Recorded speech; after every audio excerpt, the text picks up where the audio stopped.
নায়ক জনাব তারেক রহমানই ফিরবেন না, তার এই ফেরার মাধ্যমে বাংলাদেশের গণতন্ত্র ফিরে আসবে ইনশাআল্লাহ। সিকিউরিটি নেওয়া হয়েছে এবং যারা বিগত 17 বছর আমরা তাদের দেশনায়ক জনাব তারেক রহমানের কর্মীরা তাকে পাহারা দিয়ে রাখবে ইনশাআল্লাহ। আমি মনে করি আগামী 25শে ডিসেম্বর বাংলাদেশের 20 কোটি মানুষ মুখিয়ে আছে তারেক রহমান ফেরার জন্য। কারণ আমি মনে করি শুধু 25 ডিসেম্বর দেশনায়ক তারেক রহমান আসতেছে, এর আগে কি কি কর্মসূচি আছে? 25 ডিসেম্বর আমাদের আসলে একটা খুশির দিন।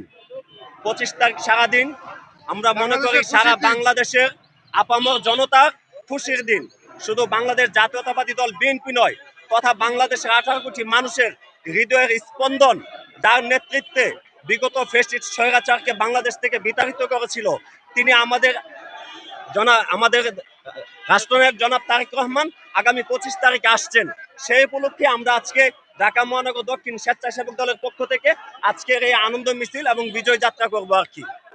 আর আমরা বিশ্বাস করি জাতীয়তাবাদী দলের ভারপ্রাপ্ত চেয়ারম্যান জনাব তারেক রহমান যেই দিক নির্দেশনাগুলি গ্রহণ করেছেন, যেই পরিকল্পনাগুলি গ্রহণ করেছেন, সেই পরিকল্পনাগুলি যদি বাস্তবায়ন করা যায়, সেক্ষেত্রে যে সোনার বাংলাদেশ মানুষের স্বপ্ন, জনসাধারণের স্বপ্ন, যে সোনার বাংলাদেশ দেখতে চাই, সেই সোনার বাংলাদেশ দেখতে হলে আগামী রাষ্ট্রনায়ক জনাব তারেক রহমানের যে পরিকল্পনা আছে, 31 দফা যে কর্মসূচি দিয়েছে, সেই 31 দফা যদি বাস্তবায়ন করা যায়, তাহলে অবশ্যই বাংলাদেশের 18 কোটি জনগণ একটি সোনার বাংলাদেশ হিসেবে তারা উপলব্ধি করতে পারবে।